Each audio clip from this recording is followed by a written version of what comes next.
OFW ka at nakakapag-ipon ka ng 60,000 per year, nagawa mo mag-ipon for 20 years sa savings account or sa unan, ang projected fund mo after 20 years nasa 1.2 million.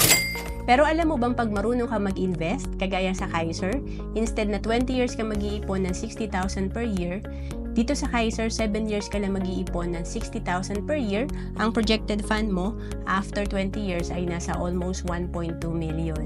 And dito sa Kaiser, kung nag-start ka at the age of 48, and pag edad mo ng 70, meron kang projected fund na 1.4 million.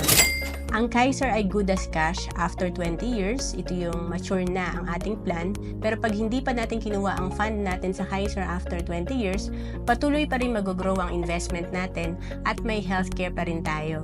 Ang Kaiser ay tinatawag namin na level 1 investing kasi dito tatlo na yung meron tayo. Meron tayo ditong investment, healthcare, at life insurance. To know more about Kaiser, message mo na ako sa FB, Roan Celis Capistrano.